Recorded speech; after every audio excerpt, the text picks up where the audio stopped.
The coastline of Normandy, in the first faint glow of dawn on June 6, 1944, presented a scene of profound and deceptive peace. This was Omaha Beach, a 5-mile crescent of sand nestled between the villages of Virville-sur-Mer and Colville-sur-Mer. In the soft pre-dawn light, the only sounds were the gentle, rhythmic crash of waves against the shore and the lonely cry of gulls wheeling overhead. The air was cool and heavy with the damp, salty breath of the English Channel. For centuries, this stretch of the French coast had been a backdrop for simple rural life, a place of fishing boats and farmlands, of quiet tides and unchanging horizons. But on this Tuesday morning, this specific piece of geography had been transformed into the focal point of a global conflict, the linchpin of an operation upon which the fate of millions would turn. Codenamed Omaha by the Allied planners, this beach was the most critical and heavily defended landing zone of Operation Overlord, the D-Day invasion. In a matter of hours, the tranquil silence would be shattered. The calm waters churned into a bloody froth, and the sand would become a testament to human courage and suffering.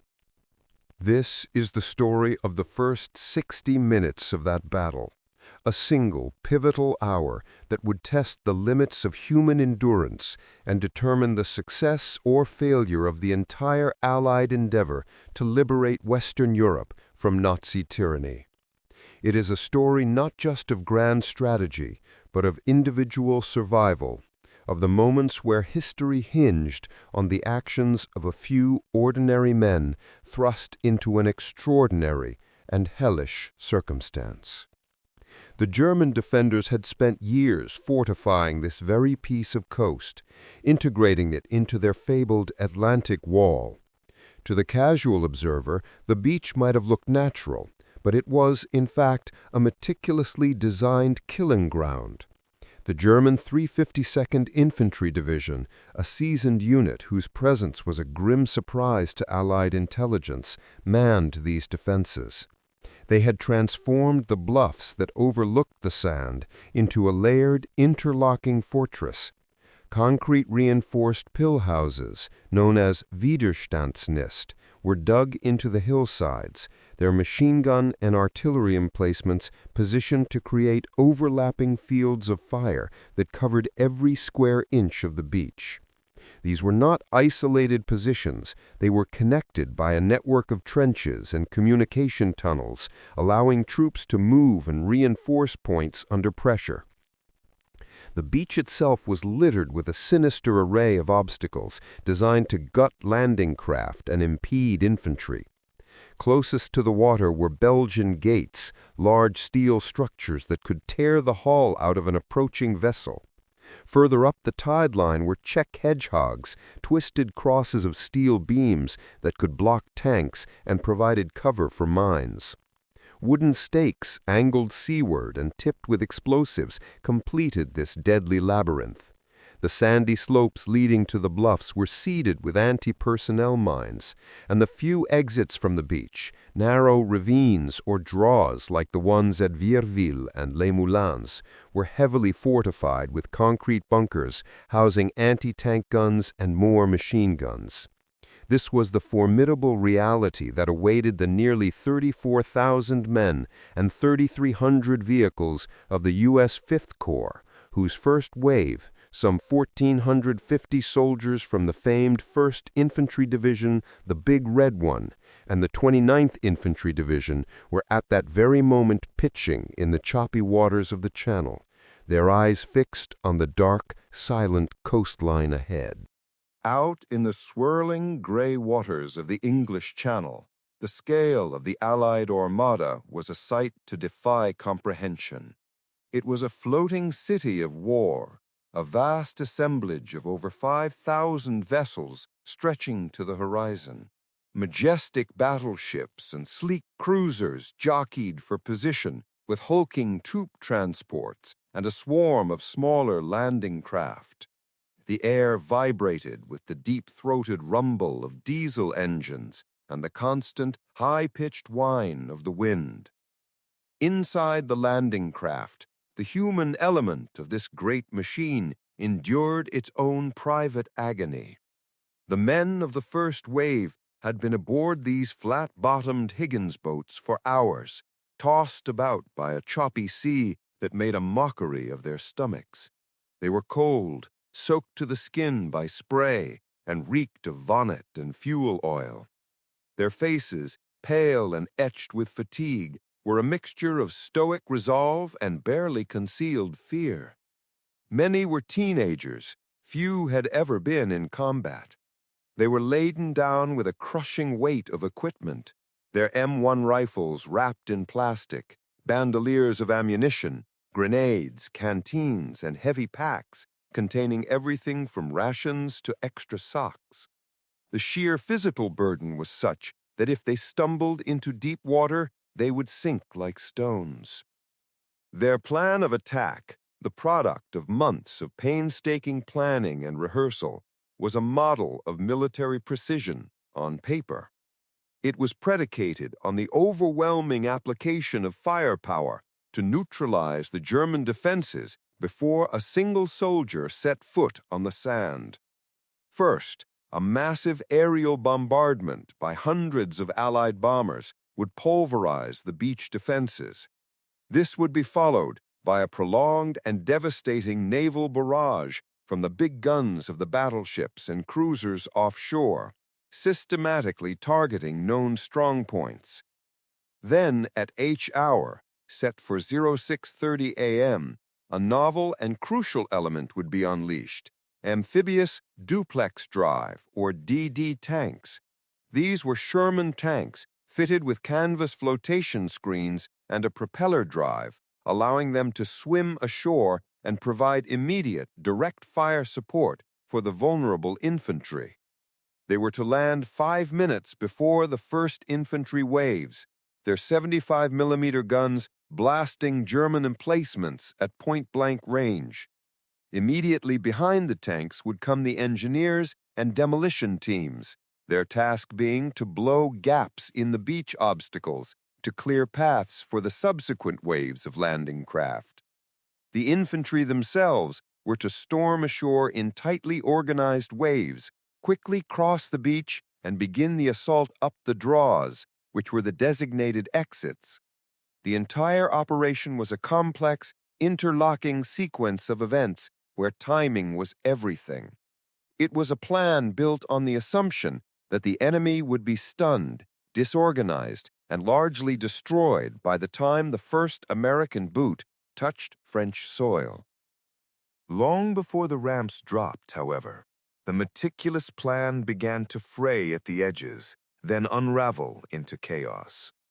The first major setback came from the skies.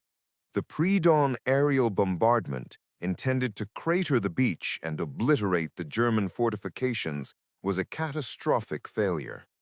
Concerned about hitting the approaching fleet, the bomber commanders ordered a delayed release.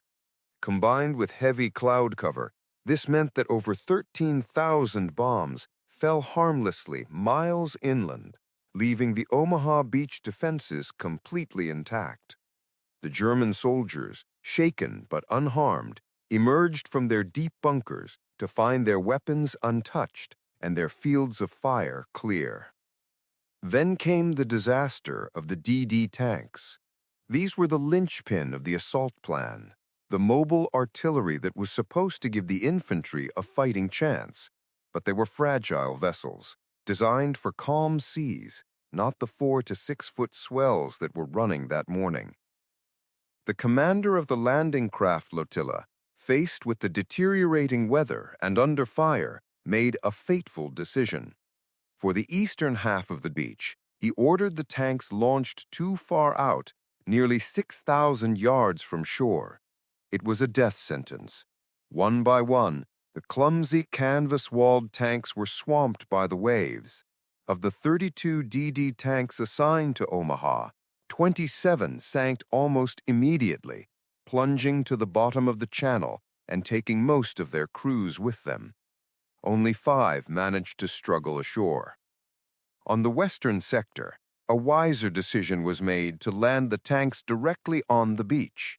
But even so, the loss of the majority of this armored fist was a crippling blow. The infantry of the first wave were now stripped of their primary support. They would be going in alone, naked against the full fury of the German defenses. As the Higgins boats bounced and slammed through the waves towards the beach, a new and terrifying sound began to dominate the roar of the engines, the shriek and crump of incoming artillery and mortar fire. The German gunners had found the range. Geysers of water erupted around the small craft. Shrapnel whined through the air, pinging against the steel hulls. The coxswains, the men piloting the landing craft, pushed forward through this maelstrom, their faces set in grim masks. Inside, the soldiers huddled lower, their world reduced to the cold, wet confines of the boat, the smell of fear, and the deafening noise. For many, these last few minutes were a lifetime. They checked and rechecked their weapons, muttered prayers, or simply stared vacantly, their minds struggling to process the reality hurtling toward them. The plan, so carefully briefed and rehearsed, was now irrelevant. All that remained was the beach, the bluffs, and the waiting enemy. At exactly 6:30, H hour, the ramps of the Higgins boats clanged down. In that single, stark moment, the theoretical horrors of war became a brutal, intimate reality. The view that greeted the men was not one of bomb craters offering shelter, but of a wide, flat, and utterly exposed beach. The German obstacles were still largely intact, and as the ramps fell, a tempest of steel was unleashed upon them. The sound was unlike anything they had ever imagined. It was a physical force, a wall of noise that hammered the senses.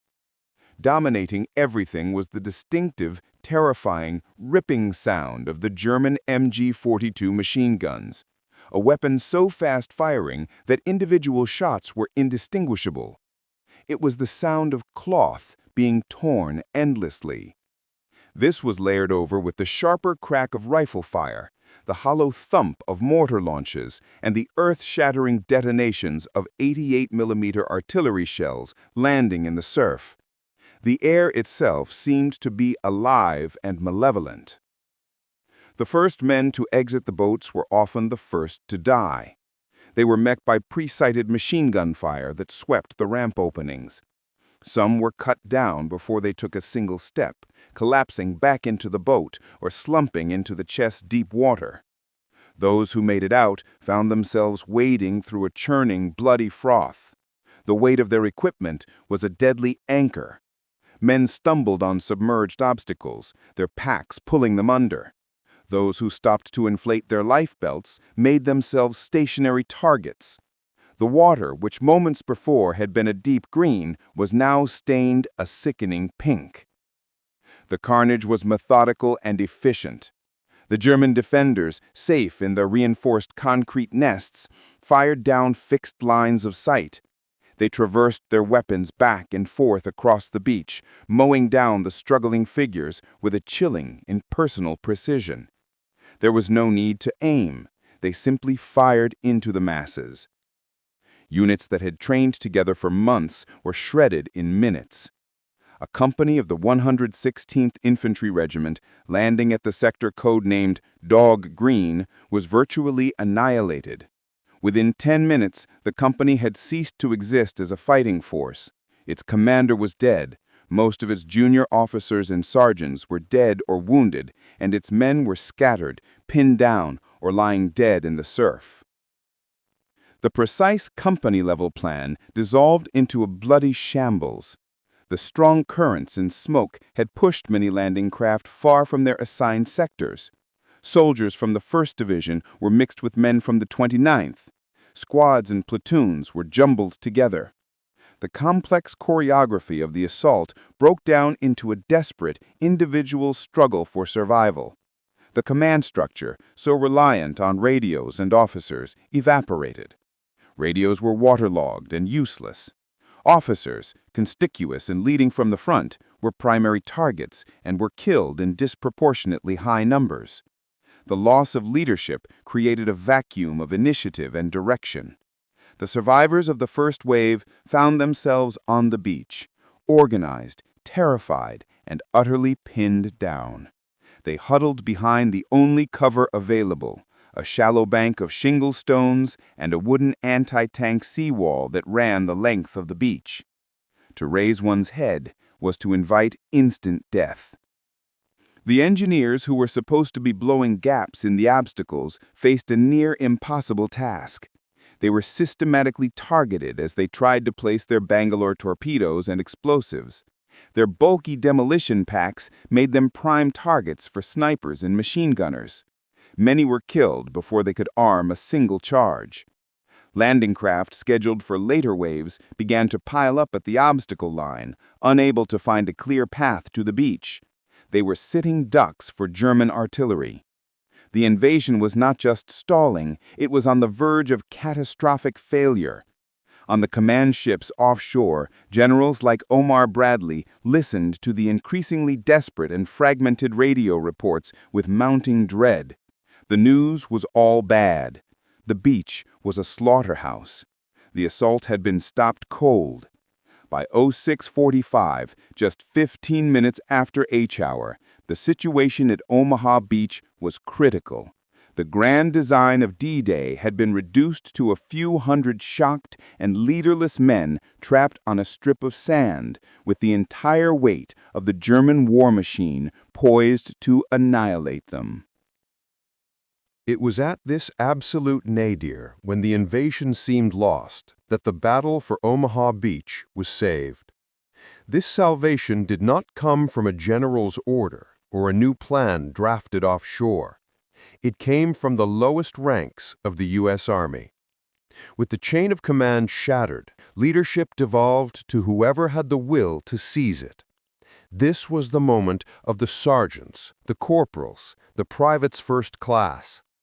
These were men like Sergeant Philip Stryzek of the 1st Division and Lieutenant John Spaulding, who, though an officer, was leading a handful of men from a mixed unit. They looked at the situation with a soldier's stark, pragmatic logic. They realized that to remain on the beach was to die. The only path to survival, the only way to complete their mission, was to go forward. This movement did not begin as a coordinated regimental assault. It started in tiny, isolated pockets along the 5-mile front. It was a spontaneous, unscripted revolt against the inevitability of their own deaths. A sergeant would stand up, yell to the men around him, and gesture not back to the sea, but forward, towards the bluffs. He would then start moving. A few men would follow, then a few more. They did not charge en masse into the machine gun fire that swept the beach.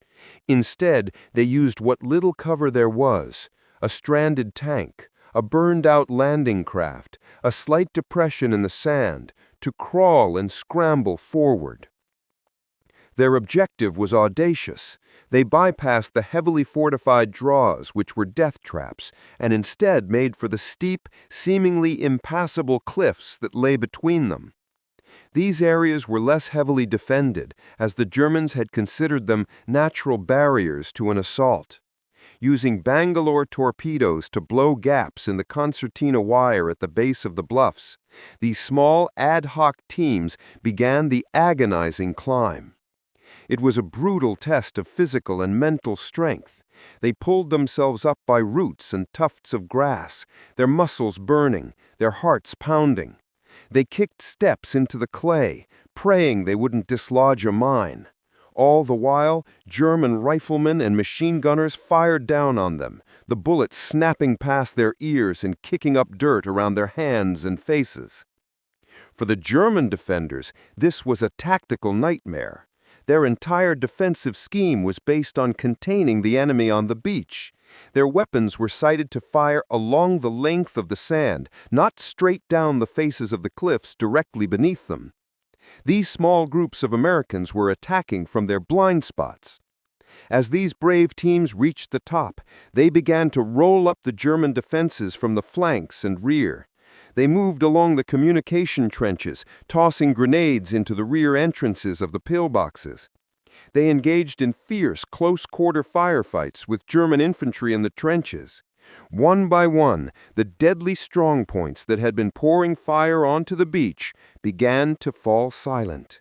A grenade tossed through an embrasure here, a burst of submachine gun fire into a bunker doorway there.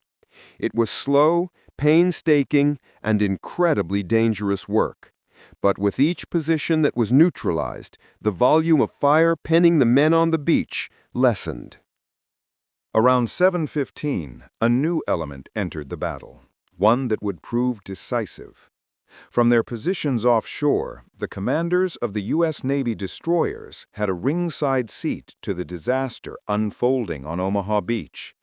Through binoculars, they could see the pinned-down infantry, the burning landing craft, and the tiny figures of men trying to scale the cliffs. Recognizing the crisis, they took a monumental risk. In defiance of the danger from submerged obstacles and shore batteries, they ordered their ships inshore, so close that their keels nearly scraped the bottom.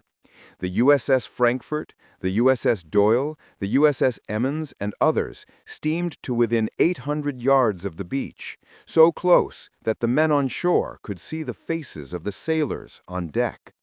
These destroyers became the artillery the Army had lost.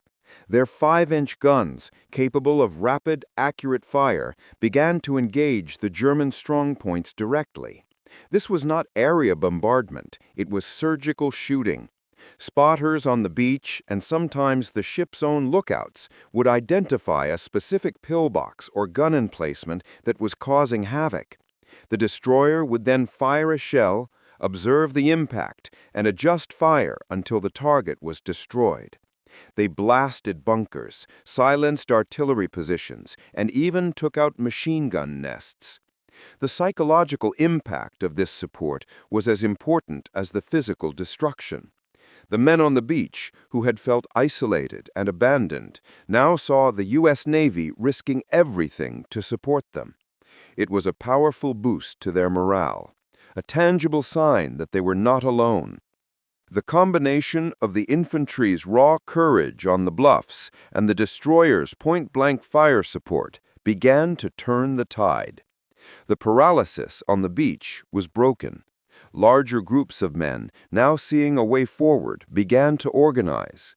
Junior officers and NCOs who had survived the initial slaughter started to gather mixed groups of soldiers from different units.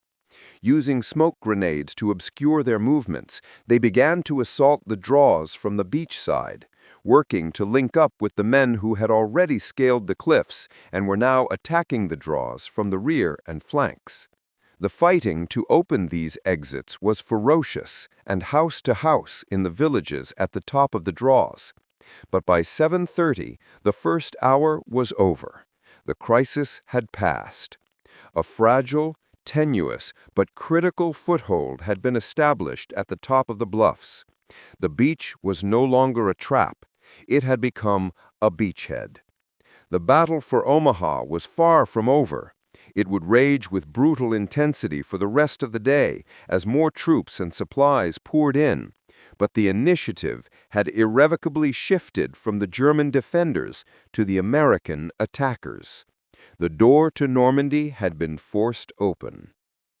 The cost of that first hour was staggering, almost beyond human comprehension. The first waves suffered casualty rates that are nearly unprecedented in modern warfare. In some companies, over 60% were killed, wounded, or missing. The sand and the surf were littered with the dead and the wreckage of a failed plan. The success at Omaha Beach was not a triumph of strategy, but a testament to the raw, unyielding courage of the American soldier. It was won by the individual initiative of small groups of men who, when the structure of command collapsed, found within themselves the will to lead and the courage to act. They were not professional warriors in the romantic sense. They were citizen soldiers, farm boys from the Midwest, factory workers from the industrial Northeast, fishermen from New England. They were young, scared, and far from everything they knew and loved. Yet, in one of history's most critical hours, they refused to be defeated. They held on. They crawled forward. They climbed. They fought.